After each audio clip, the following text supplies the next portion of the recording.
pati New Testament, kailangan isa sa mga qualifications niyan, you love to read the Bible. Meron kang time binabasa yan. Pero kung wala kang time basahin yung Bible, ito ano to hindi to inspired Ito ay pinompress niya lang yung natutunan niya sa Bible. Gumawa siya ng kanyang beliefs, kanyang paniniwala kung kailangan ng isang leader, ng isang pastor or preacher. Turo ngayon tatanungin ko kayo, o lalo yung mga preacher kahapon, kung ano yung passage ninyo. Tingnan natin at tama ba yung pag-preach nyo o pagbigay nyo ng meaning sa passage. Kung hindi naman, pwede natin korekan o pwede natin dagdagan. Okay, may passage kayo na mahirap, tingnan natin kung paano. Pag nag-preach siya ng Old Testament, iba rin yung salvation niya. Di ba? Tapos pag nag-preach siya ng salvation, madalas ginagamit niya New Testament. Kaya mo bang i-preach yung by grace sa Old Testament? Minsan ayaw na gamitin yung Old Testament kasi nakalagay sa New Testament by grace alone. Pag sa Old Testament, parang by law. Pero pag alam mo yung Old Testament pati New Testament, hindi ka malilito. Noah found grace in the sight of the Lord. Yun ang conclusion sa buhay ni Noah. Tapos makita mo sa Hebrews, by faith Noah. Kaya kahit sa Old Testament, merong by grace alone, through faith alone. Kahit sa Old Testament, may in Christ alone. Scripture alone. For God's glory alone. Pag alam mo yon, naglalaro sa isipan mo, kahit paano may protection ka, pag may nakita kang passage, hindi ka malilito, hindi ka maguguluhan. Alam mo yung kwento. Para kang nanood ng isang palabas, pag hindi mo tinapos yung palabas, tinanong ka, kamusta yung bida? Namatay.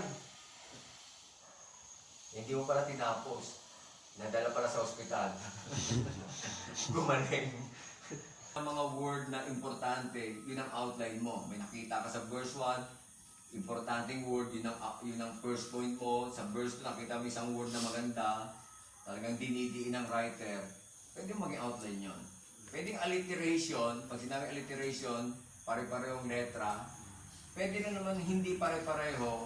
Pag hindi mo kayang gawing alliteration, huwag mo nang ipilit. Importante yung content, hindi yung outline mo. Kung gusto mo yung audience mo, uwi sila, dala nila yung content. Tandaan natin yung passage, yun ang inspired, hindi yung outline mo. Hindi rin yung quotation. Minsan may preacher na, magiganda na yung quotation niya, pero nag-concentrate siya sa quotation niya, mas in-explain niya yung quotation niya kasi passage niya. Nawala siya sa passage niya, maliban lang, ibabasa mo yung quotation para pala kasi may passage mo, yung quotation ng isang writer, balik ka ulit sa passage mo. Ang point natin doon, the gospel of God, unang-una sa verse 1, the preacher of the gospel of God. Pwede rin messenger. Diba? Kaya preacher siya kasi para maging alliteration sa mga next. Pero pwede naman messenger. Messenger, nasa yun. Nasa iyo gusto mong gawing, pwede rin Paul, a servant of Jesus Christ. Pwede rin yan.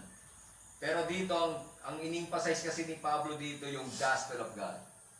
Hindi yung sarili niya. Kaya dito ay the preacher of the gospel of God. Who is the preacher of the gospel of God? Si Paul.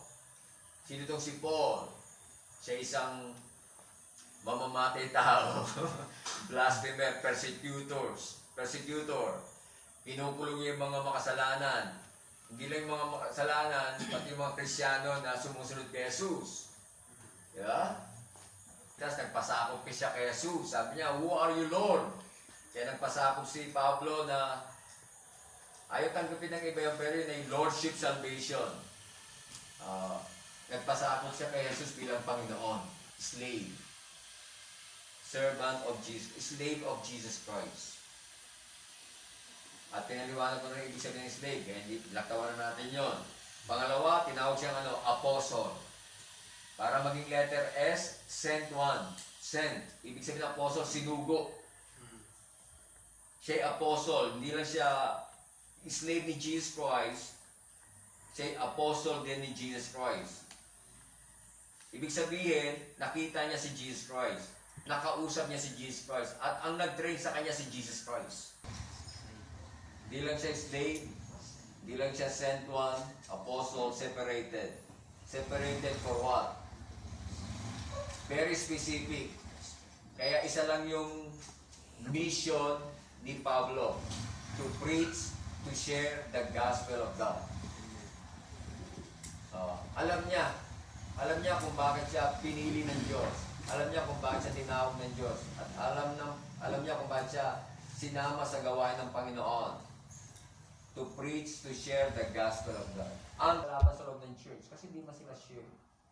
Pag-aralan niyo yung ugali ng share, gusto nila yung flock, gusto nila yung fellowship, at hindi sila nag-aaway. Yes, minsan nagkakasakitan sila kasi nagsisisikan sila, pero wala yung kaisipan na manggulo. Walang kaisipan na patayin yung kanyang kapwa-share. Hindi. Pero yung kambing pag-aralan nyo, yan, nas nagtitipon sila, pero pag nagitgit yan, ang-aaway na, talaga nang aaway na talaga, yung ugali niya, di mo makontrol. Ganyan pala yung mga goats. Kaya, yan ang expose story. To bring out the true meaning. Kaya pag mayroon kang passage about the sheep, about the goats, tignan mo yung meaning ng goat, tignan mo yung meaning ng sheep. Makikita mo. Kaya nga minsan sa preaching natin, nire-remind natin mga members, tayo yung mga sheep. Dapat tayo magpakumbaba, dapat tayo magmahalan, hindi tayo nag-aaway. Yung gospel. Kasi yung gospel sa Book of Romans, pag binasa mo yan, nagbabago ng buhay. Yung galang panampalataya matatag. Yung galang allegiance sa Panginoon, 100%. Yung galang kaligtasan talagang maganda. Hindi sila takot mamatay. Kasi tunay ng gospel yung galang ng tunan. Siya yung preacher of the gospel. Siya yung servant. Hindi niya pwedeng baguhin yan. Siya isang slave. At siya yung pinili. Siya yung sent one. Siya yung separated. Sino nag-separate sa kanya? God. Ito buhay mo noon, ito na buhay mo ngayon. At ang mamahalin mong mensahe ng gospel